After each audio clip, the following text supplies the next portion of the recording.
Hello les amis, aujourd'hui nous allons parler des glandes endocrines et nous allons commencer par la thyroïde. Je ne sais pas si au fil des semaines je vais faire une après l'autre les 7 glandes endocrines pour vous les présenter. Je verrai selon mon intuition, mes inspirations.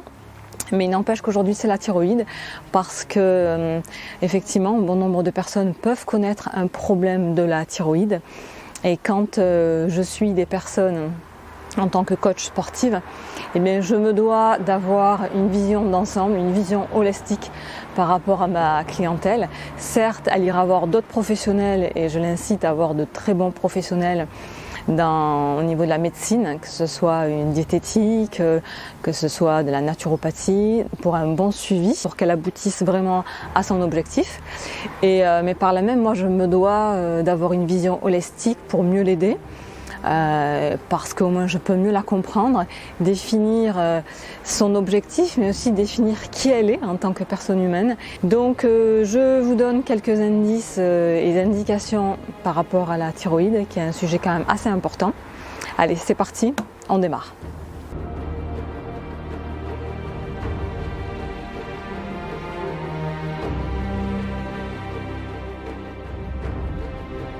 La thyroïde, c'est une petite glande, petite mais alors très grande de par son rôle majeur dans le corps humain.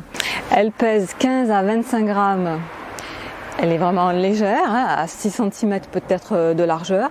Elle est en forme de papillon à la base du cou et elle permet bon nombre de choses, notamment le métabolisme alimentaire, des lipides, des protides. Il y a des voitures qui passent, des lipides, des protides et des glucides. Le métabolisme de l'iode. Alors il faut savoir que ce qui est paradoxal, c'est qu'il lui faut aussi de l'iode pour pouvoir synthétiser de la thyroxine qui est sa principale hormone. J'en reviendrai tout à l'heure à ce sujet. Elle sert aussi à la pression sanguine, à la composition du sang, à la consommation d'oxygène, à la lutte anti-infectieuse. En effet, la nature, grâce à cette thyroïde, nous a pourvu vraiment d'un bouclier contre les poisons. Elle permet la tonicité musculaire, elle permet un équilibre organique, elle régit aussi pour l'appétit. Elle a un rôle aussi dans le système nerveux moteur et sensitif. Qu'est-ce qu'elle fait d'autre encore ? Dans la production de chaleur du corps.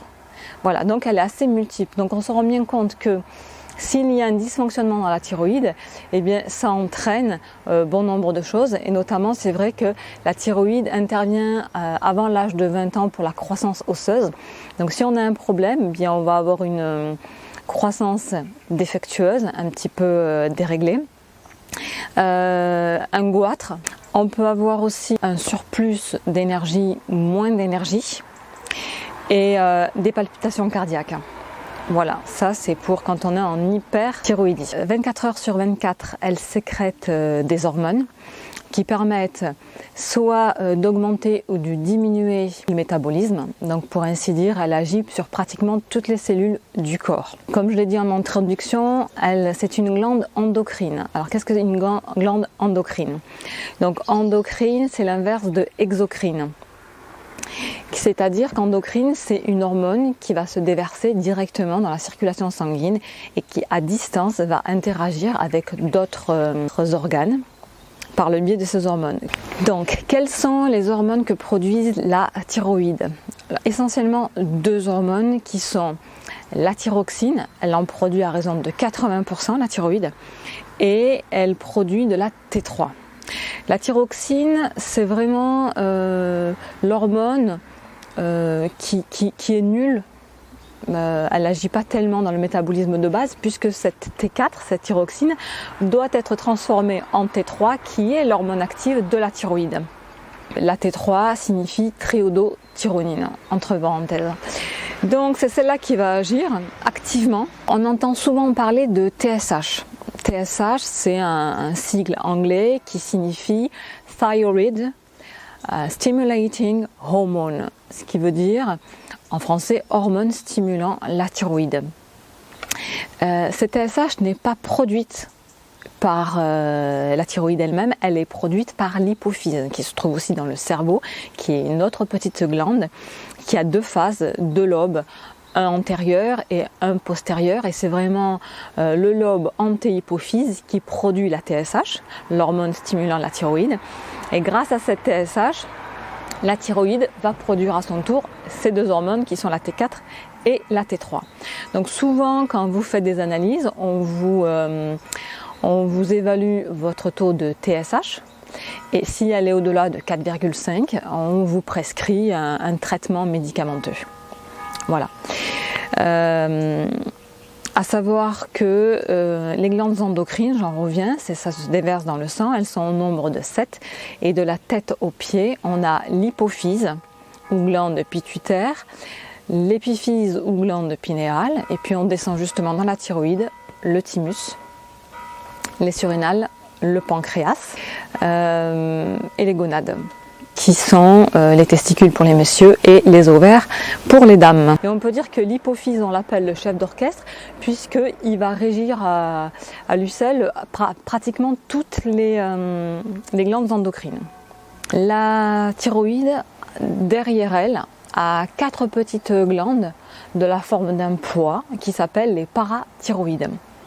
Les parathyroïdes, elles fabriquent la parathormone qui agit sur le métabolisme du calcium et du phosphore. Donc autant vous dire qu'elles ont un rôle majeur sur le squelette, sur les muscles et sur le système nerveux.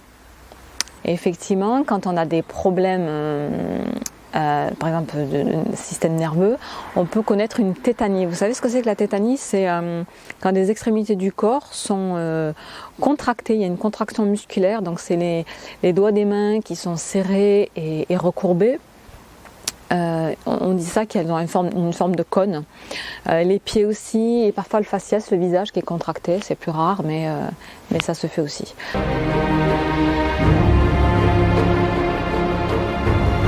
Continuons. S'il y a un problème de thyroïde, on peut être en hypothyroïdie ou en hyperthyroïdie. Quand on a une hypothyroïdie, les symptômes sont les suivants.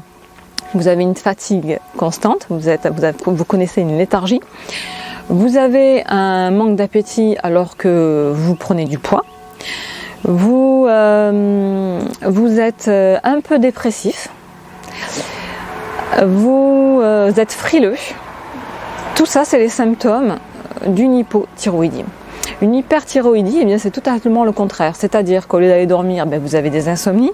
Au lieu de prendre du poids, eh bien, vous en perdez énormément.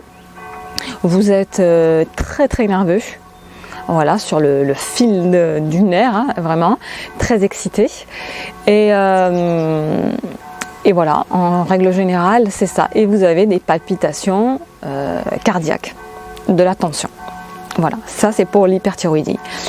Pour l'hypothyroïdie, comment on pourrait traiter cela? Alors effectivement, vous allez voir un médecin, ou un médecin spécialiste, hein, qui va des fois vous traiter, vous faire une ablation de la thyroïde, ou des fois vous faire des traitements, et peut-être que le traitement n'a pas lieu d'être. En effet, on s'aperçoit que il y a bon nombre de personnes qui connaissent un problème un dysfonctionnement thyroïdien, c'est de l'ordre de 20%. Alors, soit ça peut être bénin comme la thyroïdite d'Hashimoto, ça vous le connaissez. C'est principalement les femmes qui ont ces symptômes-là. Hein. C'est une hypothyroïdie, et à 80%, franchement, l'hypothyroïdie, ce sont les femmes, et 20% les hommes. La thyroïdite d'Hashimoto est une maladie auto-immune. Alors que veut dire auto-immune? Ça veut dire qu'il y a un dysfonctionnement dans le système immunitaire qui se retourne contre lui-même et qui va s'attaquer aux constituants normaux de l'organisme. Voilà ce que ça veut dire. Donc c'est principalement les femmes, car elles peuvent connaître un mauvais retour des traitements médicamenteux de la thyroïde, parce que ça va altérer leur thyroïde, et une carence en iode. Environ 5% de la population connaissent des problèmes d'hypothyroïdie marqués, mais 20% des dysfonctionnements de thyroïde. Comment peut-on traiter une hypothyroïdie? En évitant certains aliments, de même que pour l'hyperthyroïdie. En fait, ce que vous prenez pour l'un, vous inversez pour l'autre, parce que les symptômes sont complètement opposé. C'est-à-dire que si vous avez une hypothyroïdie, vous allez prendre de l'iode, vous n'allez pas manger des choux crus, tout ce qui est cresson, hein. Vous n'allez pas manger, en tout cas, vérifier votre consommation, la diminuer concernant les épinards, parce qu'il y a de l'acide lipoïque et ça interfère dans la synthèse des hormones thyroïdiennes, de même que le soja fait pareil. Vous allez éviter le réfort, donc les arachides, les navets, voilà. Et par contre, en hyperthyroïdie, vous allez diminuer l'iode, voilà. Vous allez pouvoir manger des choux crus, parce que la cuisson en fait, elle tue tous les éléments goitrogènes. Et vous allez éviter, quand vous avez une hyperthyroïdie, vous allez éviter l'alcool, le thé et le café, qui sont des excitants. Tiens, en parlant d'excitants, en fait, hormone, ça vient d'un mot grec et qui signifie excité. Voilà. Puisque ce sont des médiateurs chimiques qui peuvent agir par le sang à distance sur les autres organes. Donc des médiateurs chimiques qui excitent. Voilà. Qu'est-ce que je peux dire encore par rapport à l'hypo et l'hyperthyroïdie? Parfois, on a une hypothyroïdie. Alors moi, c'est ce que j'ai eu, une hypothyroïdie fruste. Ça veut dire que vos analyses, elles sont totalement normales. Votre TSH est normal, vous n'êtes pas supérieur à 4,5. Votre taux de T4 et de T3, ça semble bien. Voilà. Mais par contre, vous avez quelques incommodations. Pour ma part, moi, c'était une frilosité et une petite fatigue léthargique qui s'est installée. Je m'aperçois après un bilan, en effet, que je suis carencée en nutriments, et notamment deux principaux, qui sont l'iode et la vitamine D. Et c'est ça, en fait. Des fois, et on voit qu'un traitement médicamenteux ne servira strictement à rien. C'est franchement, la thyroïde demande une hygiène de vie, un mode de vie très propre, très net, par l'alimentation et par une activité physique.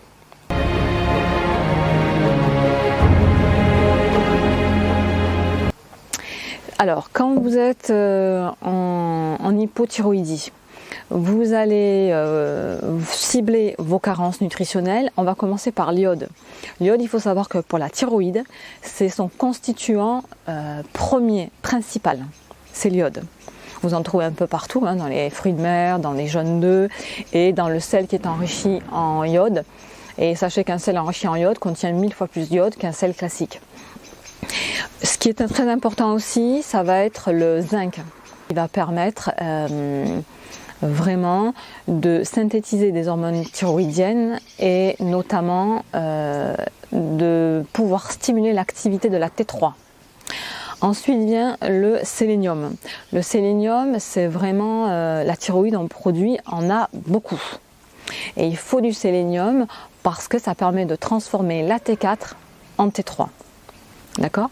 Ce qu'il nous faut aussi pour avoir une bonne thyroïde et ne pas être carencé en hypo, en hyper, voilà, essayer d'avoir le bon juste milieu, c'est la vitamine D. Donc moi j'ai été soumise à une déficience de la vitamine D. Et la vitamine D, elle est super importante, on le sait, pour le bon fonctionnement de l'immunité, mais il la faut aussi pour que la T3 puisse pénétrer dans le noyau des cellules.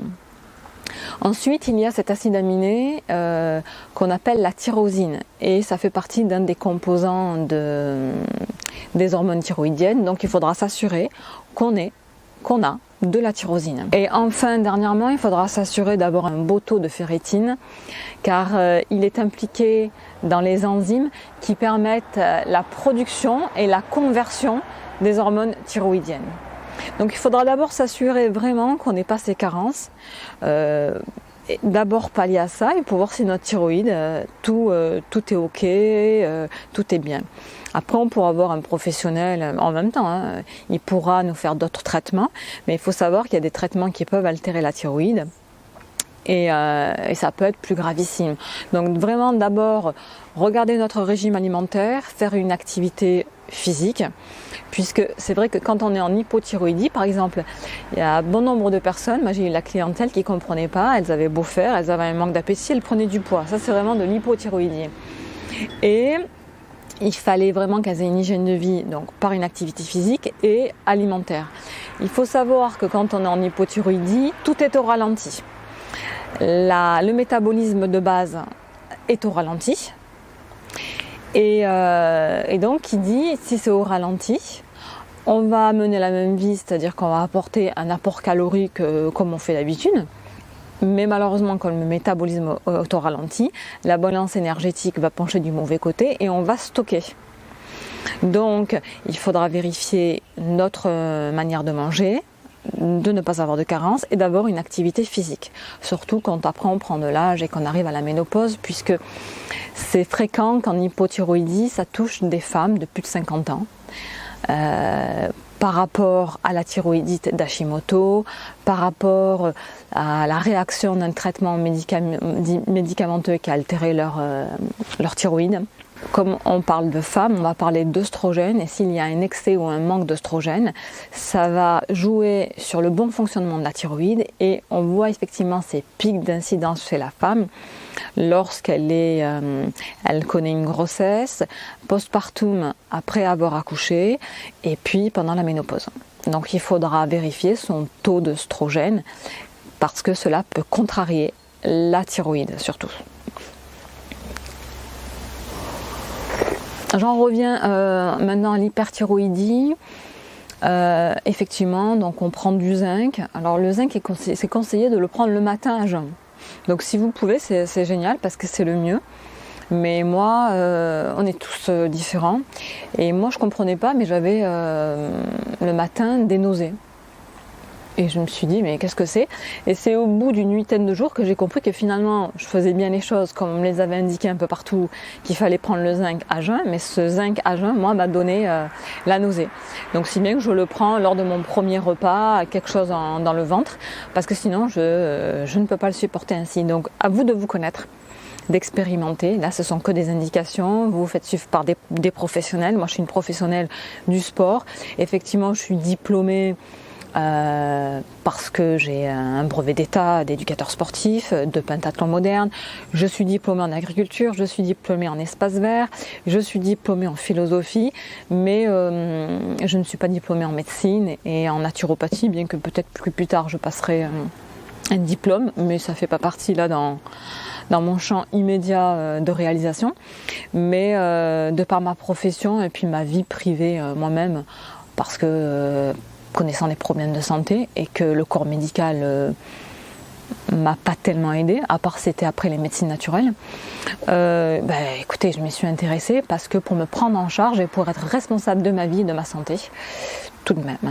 Donc je vous fais part de mon expérientiel, voilà, j'ai connu cette hypothyroïdie fruste qui est légère et bénigne, mais qui est incommodante quand vous connaissez quelques symptômes et qu'il faut réguler par notre mode de vie, et notamment dans la carence nutritionnelle, à mettre en place dans notre vie pour être mieux et ne pas subir. Ce qu'il faut savoir aussi, c'est que l'une des actions de la thyroïde est de brûler les graisses. Et s'il y a un dysfonctionnement de la thyroïde, eh bien, vous ne brûlez plus les graisses et vous commencez à les stocker dans le corps. Ça, on les connaît à travers le myxœdème, et là c'est vrai qu'on en entend de plus en plus parler. Ça atteint surtout des femmes. On appelle ça les jambes poteaux, et c'est vraiment un amas graisseux qui se stocke dans les jambes. On appelle ça un hypodème.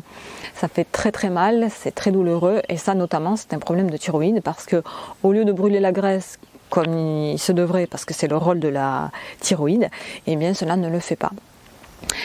Si vous avez aussi les dangers d'une thyroïde un peu altérée, eh bien ça va être un vieillissement accéléré et parfois même des fois une mort prématurée. Donc il faut vraiment prendre ça au sérieux pour pouvoir réguler tout ça sans vous faire peur du tout.